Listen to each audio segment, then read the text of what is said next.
चल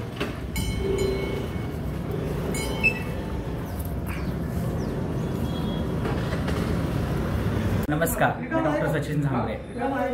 आज कालभैरव जयंती आहे, कालाष्टमी आहे। आज मी आलो आहे कालभैरवाच्या मंदिरात। आमच्या चिंचवड गावामधील कालभैरव मंदिर हे फार प्राचीन आणि जागृत मंदिर आहे। नमस्कार।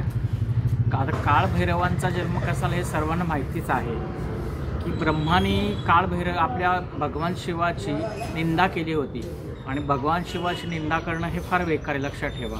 जेव्हा निंदा केली, जेव्हा मी श्रेष्ठ, ब्रह्मा विष्णू महेशामध्ये सर्वश्रेष्ठ कोण असा जेव्हा त्यांचा तिथं प्रतिस्पर्धा चालली, तेव्हा ब्रह्माने म्हटले की मी श्रेष्ठ आणि ही निंदा केली। म्हणून भगवान शिवानी एक कालभैरवांचा अवतार निर्माण केला। म्हणजे कालभैरव हा त्यांच्या गणामध्ये प्रमुख गणला जातो आणि त्या कालभैरवाने त्याच्या नखाने ब्रह्माचं पाचवं शिर कट केलं आणि ते शिर कालभैरवाच्या नखाला लागलं। आणि म्हणून जे कालभैरवांची मूर्ती असते त्या मूर्तीचं तुम्ही स्वरूप बघितलं, त्यांच्या हातामध्ये शिर आहे, ते शिर ते ब्रह्माचं पाचवं शिर आहे। ते शिर घेऊन ते शेवटी ब्रह्म्याचं शिर उडलं, ते ब्रह्महत्येचं पातक त्यांच्या माथी लागलं।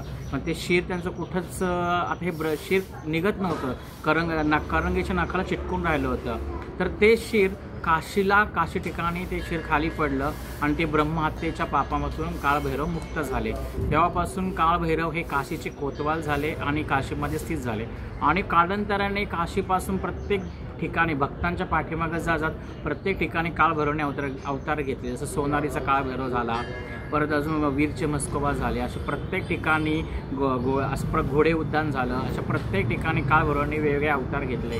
आता कालभैरवांची उपासना ही तंत्र मंत्र जारण मारण करणीबाधा पिशाच्यबाधा या सर्वावरती फार उपयोगी आहे। ज्यांना तंत्रपंत्र प्रयोग केले, ज्यांना करणीबाधा आहे, ज्यांना पिशाच्यबाधा आहे, त्यांनी अवश्य कालभैरवाची उपासना। डिस्क्रिप्शन बॉक्समध्ये मी तुम्हाला कालभैरवाचे मंत्र दिले, तर त्या मंत्रांचा अवश्य तुम्ही अनुष्ठान करा आणि कालभैरवाष्टकसुद्धा मी डिस्क्रिप्शन बॉक्समध्ये टाकलेलं आहे। तुम्ही त्या कालभैरवाष्टकाचं रोज हवन केलं, रोज पठण केलं तरी चालेल। तुम्हाला खूप करणीबाधा पिशाच्यबाधा जर घरामध्ये त्रास देत असेल तर रोज कालभैरव अष्टकाचं तुम्ही 11 वेळा जप करायचा, समोर अगरबत्ती लावायची किंवा धूप लावायचा आणि त्याचा अंगारा तुम्ही घरामध्ये लावा, सर्वांना प्राशन केला तर त्याने अशा प्रकारे तुमची बाधासुद्धा निघून जाते। आता कालभैरवांमध्ये प्रमुख सत्व रज आणि तम असे 3 प्रकार आहेत। त्याच्यामध्ये सत्व रज म्हणजे साधे जे भैरव बटुक भैरव आहेत ते सत्वामध्ये येतात। जो प्रत्येक गावामध्ये तुम्ही बघितलं जे काळ बाळभैरी म्हणतात ते बटुक भैरव आहे। आपल्या देवघरामध्ये जो भैरवांचा टाक असतो तो बटुक भैरव स्वरूपात असतो। नंतर जो दुसरा अवतार जो सात्विक सत्व रजामध्ये येतं ते कालभैरव येतात आणि तामसिकमध्ये तर पूर्ण उग्र स्वरूप आहे, त्याला स्वर्णकर्षण भैरवसुद्धा म्हणतात। कारण की उग्र स्वरूप असं आहे की तामसिकमध्ये की त्या पूर्ण गळ्यामध्ये मुंडक्यांच्या माळा, हातामध्ये ब्रह्माचं शिर, असं उग्र स्वरूप जे आहे ते तामसिक। असे 3 त्रिगुणात्मक कालभैरवांचा अवतार आहे। तसे अष्टभैरवसुद्धा आहेत। अष्टभैरव हे 8 दिशांचे स्वामी आहेत। ते अष्टदिशांमधून आपलं संरक्षण करत असतात। तसेच 64 भैरवसुद्धा आहेत। तसे आपले हे 64 भैरव हे तंत्रप्रयोगामध्ये वेगवेगळ्या प्रकारे वेगवेगळे त्यांची उपासना केली जाते। तांत्रिक प्रयोगामध्ये 64 भैरव आहेत आणि जसे आपण देवीचे 51 शक्तिपीठ आहेत, 51 शक्तिपीठामध्ये प्रत्येक शक्तिपीठामध्ये भैरव हे रक्षणकर्ते आहेत। म्हणजे 51 भैरवसुद्धा प्रत्येक प्रत्येक भैरवाचं नाव वेगळं आहे। जेव्हा शक्तिपीठ येतं जगदंबाचं आदिमाशक्तीचं, तर प्रत्येक आदिमाशक्ती जिथं पीठ असेल तिथं भैरव हे रक्षणकर्ते आहेतच। भैरव हे पूर्ण गावाचे रक्षणकर्ते असतात, त्या शक्तिपीठाचं रक्षणकर्ते असतात। असं भैरवचा महिमा अगाध आहे। अष्टभैरवांचं सुद्धा वेगवेगळे स्वरूप आहे, त्यांची वेगवेगळी कामं आहे।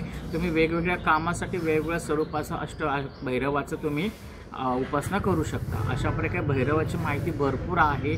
मी मगाशी दाखवल्याप्रमाणे भैरवांना नैवेद्य तुम्ही उडदाचे वडे मेन भैरवनाथांना आवडतात। नैवेद्य घेताना बाजूची भाकरी काय वांग्याचं भरीसुद्धा भैरवनाथांना अर्पण करतात। उडदाचे वडे, जिलेबी आणि खजूर, शक्यतो खजूर हे जास्त प्रिय आहेत भैरवांना, तर खजूर अवश्य तुम्ही भैरवांना घेऊन जा। आज कालभैरवाष्टमी, तुम्ही आठवणी सेवा करा। आज संध्याकाळी सगळ्यांनी कालभैरवाष्टकाचं हवन करा। इव्हन जर तुम्हाला खूप समस्या असेल तर 108 दिवस कंटिन्यू तुम्ही घरामध्ये रोज 11 वेळा कालभैरव म्हटलं पाहिजे किंवा 11 वेळा कालभैरवाष्टकाचं हवन करा आणि त्याचे रिझल्ट तुम्हीच बघा। धन्यवाद।